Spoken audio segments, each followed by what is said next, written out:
முருகா சரணம். வெற்றிவேல் முருகா சரணம். என் அன்பு பிள்ளை, இப்போது இந்த இரவு நேரத்தில் உன் அப்பன் முருகன் உன்னை பார்க்க வந்திருக்கேனா அதுக்கு ஒரு காரணம் இருக்குன்னு தானே அர்த்தம். இதோ உனக்கான குலதெய்வமாக, உன் குடும்பத்தையும் குலத்தையும் காக்கும் தெய்வமாக இந்த அப்பன் முருகன் நான் இருந்து உன் வாழ்க்கைக்கான பல நல்ல விஷயங்களை செய்ய போகிறேன். இதுக்கு முன்னால் உன் குடும்பத்துக்குன்னு ஒரு குலதெய்வம் இருந்தது உண்மைதான். அந்த குலதெய்வம் உன் குடும்பத்தில் இருக்கக்கூடிய முன்னோர்கள், மூத்தோர்கள், அவங்க உன்னையும் உன் குடும்பத்தையும் பாதுகாத்து நல்லது செஞ்சுக்கிட்டே இருந்தாங்க. ஆனால் இப்போ காலம் மாறிப்போச்சு, நேரமே உங்களுக்கு இல்லாமல் போயிடுச்சு. குலதெய்வத்தை நீ வணங்க மறந்தாலும் குலதெய்வம் உன்கிட்ட பேசணும்னு நினைக்குது. அதனால தான் என் மூலமாக உனக்கான நல்லதையெல்லாம் நானே செஞ்சு கொடுக்கணும்னு முடிவெடுத்து உன் குலதெய்வத்தின் துணை கொண்டு உன் வாழ்க்கையை உயர்த்த வந்திருக்கேன் என் செல்லமே. நான் சொல்கிறது உனக்கு புரியலையா? முழுசாக கவனமாக கேளு. கண்டிப்பாக உன் குலத்தை காக்கும் குலதெய்வமாக இந்த அப்பன் முருகன் நானே இருந்து உன் குடும்பத்தை தலைக்க செய்கிறேன். உன் குடும்பத்தில் வெற்றி வாகை சூடும்படியும் மகிழ்ச்சியும் செல்வமும் வந்து சேரும்படியும் நான் ஒரு நல்ல வழியை காட்ட தான் வந்திருக்கேன் என் செல்லமே. இப்போது என் அருளின் மூலமாக உன்னை பாதுகாத்து உன் வீட்டில் செல்வத்தையும் மகிழ்ச்சியும் கொண்டு வந்து சேர்க்கிறேன். உன் மனக்குழப்பங்களை எல்லாம் அகற்றி உனக்கான மகிழ்ச்சியை கொடுக்க நான் இருக்கும்போது யார் உன்னை புரிஞ்சுக்கிட்டாலும் புரிஞ்சுக்காவிட்டாலும் நீ கவலைப்பட வேணாம். நீ அமைதியாக செய்த ஒவ்வொரு நன்மையும் கண்டிப்பாக உனக்கு நல்ல பலனை கொடுத்தே தீரும். உன் முயற்சிக்கு உரிய பலன் சரியான நேரத்தில் நிச்சயமாக உன்னை தேடி வரும். முதல்ல பயப்படுறதை நிறுத்திட்டு நம்பிக்கை இறுக்கமாக பிடிச்சிக்கோ. என் அருளின் மூலமாக நான் உனக்கான வெற்றிகளை கொண்டு வந்து சேர்ப்பேன். உன் வாழ்க்கையில் இனி எல்லாமே நல்லபடியாக நடக்கும்படி நான் பார்த்துக்கிறேன் என் செல்லமே. நீ அமைதியாக மனசில் சுமந்துக்கிட்டு இருந்த கண்ணீரையும் பாரத்தையும் இறக்கி வச்சு உன்னை வலிமையுள்ள ஆளாக மாற்ற போகிறேன். உனக்கு யாரும் துணையாக இல்லையே நினைக்காத. என் வேல் உனக்கு வழிகாட்டும் ஒளியாக இருக்கும். நீ எந்த அளவுக்கு பொறுமையாக இருக்கியோ அந்த அளவுக்கு உனக்கான நல்லதை நான் சிறப்பாக செஞ்சு கொடுப்பேனேன்னு செல்லவே. ஒரு சில பேர் நீ செய்கிறத பார்த்து அப்படியே அவங்களும் செஞ்சு உன்னை போலவே ஜெயிக்கலாம், உன்னை போலவே முன்னுக்கு வரலான்னு நினச்சிக்கிட்டு இருக்காங்க. ஆனால் முயற்சியும் உழைப்பும் மட்டும் போதாது, நல்ல குணமும் உன்னுடைய தனித்துவமும் தான் உனக்கு வெற்றியை கொடுக்குதுன்றத அவங்களால புரிஞ்சுக்கவும் முடியாது, அதுபோல் அவங்களால மாறவும் முடியாது. நீ எப்போதும் யார் உன்னை பார்த்து காப்பி அடிக்க நினச்சாலும் நீ செய்கிறத அப்படியே செஞ்சு வாழ்க்கையில் ஜெயிக்கணும்னு உன்னையே பார்த்துக்கிட்டு இருந்தாலும், உன் கூட போட்டி போட்டாலும் பொறாமை கொண்டாலும் அதை யோசித்து மன அழுத்தம் கொள்ளாமல் யாராலும் உன்னை போல மாற முடியாது, உன் நல்ல மனசும் குணமும் யாருக்கும் வர முடியாதுன்ற புரிதலோட அமைதியாக இருந்தாலே போதுமே செல்லமே.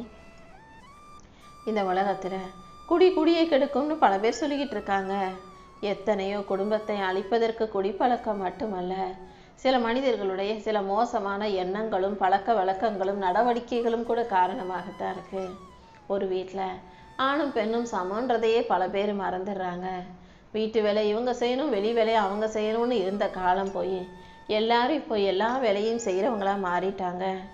அப்படி இருந்தும் உலகம் மாறியதை பார்த்தும் மாறாத, புரிந்து கொள்ள முடியாத சில மனிதர்கள் தான் வாழ்க்கையை பெரும் பிரச்சனையாக ஆக்கிக்கிறாங்க. என் அன்பு செல்ல பிள்ளையே, இதைத்தான் நீ செய்யணும், இதைத்தான் நான் செய்வேன்னு போட்டி போடாமல், ஒருத்தருக்கு ஒருத்தர் விட்டு கொடுக்காம ஈகோவோட பேசுகிறத நிறுத்திட்டு எல்லா வேலையும் வீட்டில் எல்லாரும் பகிர்ந்து செஞ்சாலே மனசு நிறைவாக இருக்கும், வாழ்க்கை நிம்மதியாக இருக்கும். உன் வாழ்க்கையில் நீ யாரையும் ஏளனமாக பார்க்க வேண்டாம். ஏன்னா அடுத்த நொடி யார் வாழ்க்கையில் என்ன நடக்கும்னு இங்கே யாருக்கும் தெரியாத ரகசியம்தானே.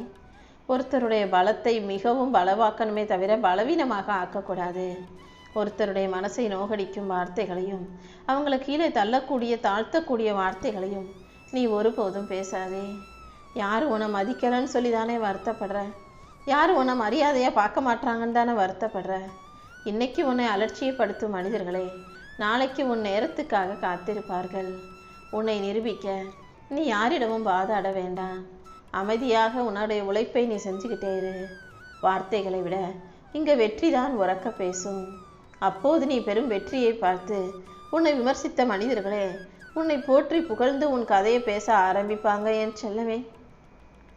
நீ அமைதியாக இருந்து உழைச்சி உன் வாழ்க்கையில் முன்னுக்கு வரும்போது முன்னேறும்போது அந்த வெற்றி உன்னுடைய பற்றி பேச வைக்கும். அந்த வெற்றி உன் வாழ்க்கை இந்த உலகத்துக்கு எடுத்து காட்டும். எல்லாருமே உன்கிட்ட ரொம்ப உயிராக அன்பாக பாசமாக இருப்பாங்கன்னு எதிர்பார்க்காதே. சில நேரத்தில் நீ அன்பாக பார்த்த மனிதர்கள் கூட அந்நியமாக மாறலாம். அந்நியமாக அழைச்ச மனிதர்கள் கூட உன் உயிருக்கு உயிராக உடன் வந்து உதவி செய்யலாம். அதனால் எப்போ யார் எப்படி மாறுவாங்கன்னே தெரியாது. இந்த உலகத்தில் எல்லாரையும் நேசிக்க பழகு. வந்தவர்களை எல்லாம் சேர்த்து சந்தோஷமாக வாழ பழகு. போனவர்களை எல்லாம் கடந்து போக கற்றுக்கோ. யார் உன்னை விட்டு போனாலும் நீ அதுக்காக மன வருத்தம் கொள்ளாதே. இங்கு எல்லாருடைய வலியையும் வேதனையும் எல்லாராலும் புரிஞ்சிக்க முடியாதுங்கிறது தான் உண்மை. நீ எப்போதும் உன்னை போல தான் மற்றவங்களும். ஒரு விஷயம் நடந்தால் நீ எப்படி மன கஷ்டம் கொள்வாயோ அதே போல தான் மற்றவங்களுக்கும் வலிக்குன்றதை உணர்ந்தாலே போதும். யாரையும் காயப்படுத்தும் எண்ணமோ யாரையும் கஷ்டப்படுத்தும் எண்ணமோ உனக்கு வேண்டாமே செல்லமே. 40 வயசு வரைக்கும் நீ சொல்கிறத உடம்பு கேட்கும். 40 வயசுக்கு மேலே உடம்பு சொல்கிறதைத்தான் நீ கேட்கணும். நல்லா யோசிச்சு பாரு. உடம்பு அது இஷ்டத்துக்கு அந்தந்த இடத்துல இங்கங்கன்னு வலியை கொடுக்குது. உன்னை அவசரமாக பாத்ரூம் போகிறதுக்கும் அவசரமாக ஏதாவது ஒரு விஷயத்தை செய்ய வைக்கவும் செய்குது தானே. 40 வயசுக்கு மேலே உடம்பு சொல்கிறத நீ கேட்கும் சூழ்நிலை வராத அளவுக்கு உன் உடம்பை நல்லா ஆரோக்கியமாக பார்த்துக்கோ. 50 வயசுக்கு மேலே உன் பிள்ளைகள் சொல்லுவதை நீ தான் கேட்க வேண்டியதாக இருக்கும். 60 வயசுக்கு மேலே இருக்கும்போது பேரன் பேத்திகளை சொல்கிறதையும் கேட்டு நடக்க வேண்டிய கட்டாயம் வந்துடும். இதுதான் வாழ்க்கை. எல்லா காலத்துக்கும் எல்லா வயசுக்கும் ஏற்ற மாதிரி மனிதர்கள் மாறிக்கிட்டால் மட்டும்தான் இங்கே நிம்மதியாக சந்தோஷமாக வாழ முடியுங்கிறத நீ புரிஞ்சுக்கோ. எப்போதும் நீயே பெருசாக உயர்வாக எல்லாரும் தலையில் உன்னை தூக்கி வச்சு கொண்டாடும் ஆளாக வாழ முடியாது. வயசு ஆக ஆக நீயும் கொஞ்சம் விட்டு கொடுக்கணும், இறங்கி போகணும், பக்குவத்தோடு அனுசரித்து நடந்துக்கணுன்ற உண்மையை புரிஞ்சுக்கோ என் செல்லமே. பூமி தாய் உனக்கு கொடுத்தது தான் இந்த உடல். ஆனால் இந்த உலகம் இதை புரிஞ்சுக்காம தான் பெருசுங்கிற மாதிரி தான் பெரியவங்க திமிரோட தனக்கு தான் சொத்து இருக்குன்ற மயக்கத்தில் ரொம்ப ஆட்டம் போடுறாங்க. யாரை ஏமாற்றி எப்படி சம்பாதிக்கலாம், யாரை மிதித்து மேலே ஏறி நம்ம எப்படி வாழ்க்கையை வாழலான்னு கணக்கு போட்டு வாழும் மனிதர்களுக்கு மத்தியில் நான் சொல்கிறத நல்லா கவனித்து கேளு. இந்த உலகம், இந்த உடம்பு, இந்த வாழ்க்கை, இந்த உயிர்னு எல்லாமே மாயையான பொய்யான விஷயங்கள் தான். எது எப்போ யாரை விட்டுட்டு எப்படி போகும்னு தெரியாது. இடைப்பட்ட இந்த வாழ்க்கையை, அதாவது பிறப்புக்கும் இறப்புக்கும் இடைப்பட்ட இந்த காலத்தை நீ எப்போதும் எளிமையோடும் பொறுமையோடும் பொறுப்போடும் உணர்ந்து நடக்கணும் என் செல்லமே. இந்த உலகத்தில் மனசில் பட்டதை அப்படியே பேசுகிறவங்களையெல்லாம் இந்த உலகம் கெட்டவன்னு சொல்லும்.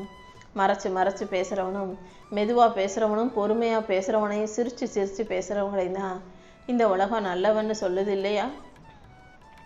உனக்கு அப்படி நடிக்க தெரியாட்டி, அமைதியாக பொறுமையாக பக்குவமாக இருக்க தெரியாட்டி மௌனமாக இருந்துடு. அமைதியும் மௌனமும் கூட சில நேரங்களில் மிகச்சிறந்த பதிலாக இருக்கும் என் செல்லமே. இப்படி ஏதாவது ஒரு விதத்தில் உன்னை நீயே மாற்றிக்கிட்டாதான், நீ கொஞ்சம் பக்குவப்பட்ட பிள்ளையாக ஆகி பொறுமையாக இருந்தாதான் இந்த உலகம் உன்னை மதிக்கும். எல்லா இடத்துலையும் எல்லார்கிட்டையும் நீ மனசில் பட்டதையெல்லாம் பேசிக்கிட்டே இருக்காத. அன்பாக பேசும்போது வார்த்தைகளை அளந்து பேசுகிற. மனசில் இருக்க அன்பை அப்படியே நீ அள்ளி கொட்டிடுறியா என்ன? அன்பை கூட அளந்து யோசிச்சு தானே வார்த்தைகளை போடுகிறாய்.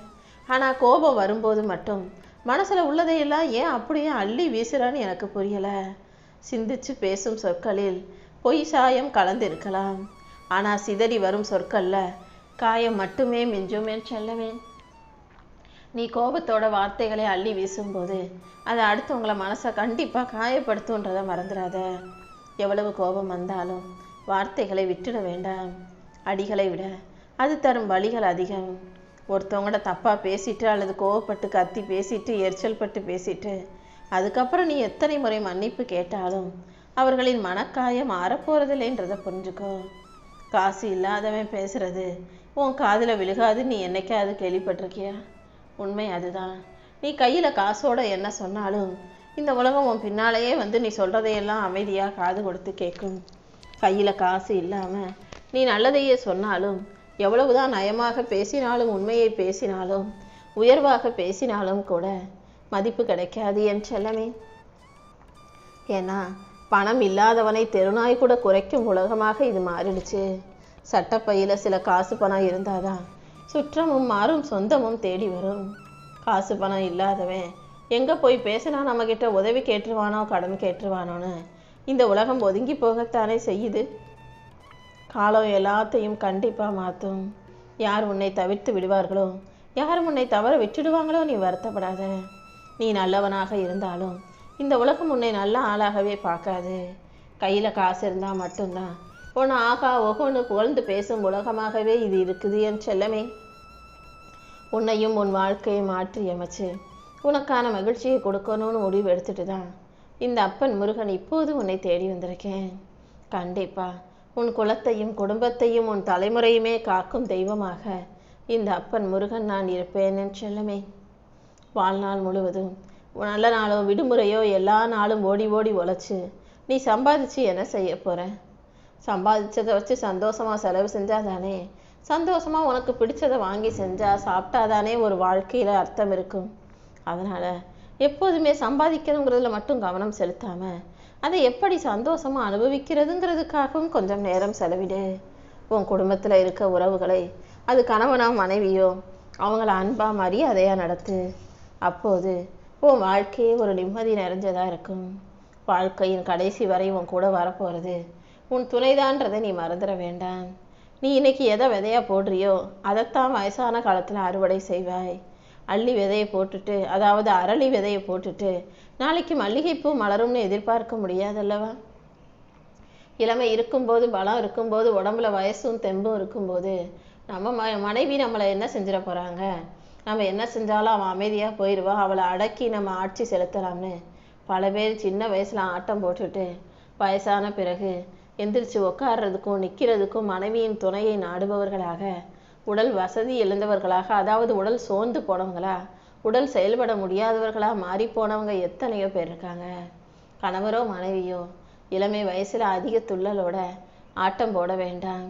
கணவரா இருந்தா மனைவியை நேசிச்சு விட்டு கொடுத்து அனுசரிச்சு போங்க. மனைவியா இருந்தா கணவரை மதிச்சு விட்டு கொடுத்து அனுசரிச்சு போகலாம் என் செல்லமே. உன் நிலத்திலும் மனசிலும், அதாவது உன் உடல் நலனிலும் மனசிலும் எப்போதும் நல்லதை மட்டுமே நினைச்சு நல்லதை மட்டும் விதையாக போடு. யார் உனக்கு கஷ்டத்தை கொடுத்தாலும் வலியையும் வேதனையும் கொடுத்தாலும் அவர்களை மறந்துவிடு. உன்னை குறை சொன்னவங்களையும் குற்றம் சொன்னவங்களையும் மன்னிச்சிடு. உனக்கு துரோகம் செய்தவர்களை விட்டு ஒதுங்கி போயிடு என் செல்லமே. உன்னை காயப்படுத்தினவங்களையும் கஷ்டப்படுத்தினவங்களையும் இந்த அப்பன் முருகன் நான் பார்த்துக்கிறேன். நீ எப்போதும் மன அமைதியோடு இருந்தாலே அதுவே உனக்கு விலை மதிப்பு மிக்க சொத்தாக இருக்கும். நீ நல்ல பிள்ளையா இருக்கிற வரைக்கும் இந்த உலகத்துல யாரும் உன்னை மதிக்க மாட்டாங்கன்னு நான் சொன்னேன் அல்லவா? நல்லா இருந்தா மட்டுமே மதிக்கக்கூடிய மனிதர்களுக்கு மத்தியில, காசு பணம் இருந்தா மட்டுமே மதிக்கக்கூடிய மனிதர்களுக்கு மத்தியில சரியோ தவறோ உன் வாழ்க்கையை உனக்கு பிடிச்சது போல நீ உண்மையா நேர்மையா மனசாட்சியோட வாழ்ந்துட்டு போ. சில உறவுகளிடம் போய் சில மணி நேரத்தை செலவிடாம கை குலுக்கல்களோட நகர்ந்து போய்கிட்டே இரு. எல்லா உறவுகளுக்கும் நீ இதயத்துல இடம் கொடுத்தீனா நாளைக்கு நீதான் நிம்மதி இழக்கக்கூடும். ஏன்னா எந்த உறவு எப்படி பேசுவாங்க, எப்போ எப்படி நடந்துக்குவாங்கன்னு சொல்ல முடியாதல்லவா? இந்த வாழ்க்கையில கஷ்டங்களும் நிரந்தரம் இல்லை, கஷ்டப்படுத்தியவர்களும் நிரந்தரம் இல்லை. நிரந்தரமற்ற இந்த உலகத்தில் நிரந்தரம் இல்லாத எதை நினைத்தும் கலங்காதே. உன் வாழ்க்கையை மாற்றி அமைச்சு உனக்கான மகிழ்ச்சியை கொடுக்க இந்த அப்பன் முருகன் இருக்கேன். எல்லாத்தையும் சிரிச்சுக்கிட்டே கடந்து போ. உன் கஷ்டங்களை மட்டுமல்ல, உன்னை கலங்க வைப்பவர்களையும் நீ கடந்து போக தயாராக இரு. ஒருவரை மதிக்க தெரியாதவர்களின் வாழ்க்கை நீண்ட காலத்துக்கு பிறகு வருத்தப்படும் சூழ்நிலை தான் உருவாக்கும். உன் கூட இருக்க துணையா இருந்தாலும், உன்னுடைய உறவுகளா இருந்தாலும், உன் சொந்த பந்தமா இருந்தாலும், உன் பிள்ளைகளா இருந்தாலும் அவங்கள மதிச்சு நடக்க கத்துக்கோ. இன்னைக்கு நீ யாரை மதிக்கலையோ, இன்னைக்கு நீ யாரை நேசிக்கவில்லையோ, நாளைக்கு நீ செஞ்சதுக்கு அவங்க பதில் கொடுத்தாங்கன்னா உன்னால தாங்கிக்க முடியாது. அதற்கான தெம்பும் தைரியமும் பலமும் கூட உனக்குள்ள இருக்காதுன்ற உண்மையை நீ புரிஞ்சு நடந்துக்கோ தங்கமே.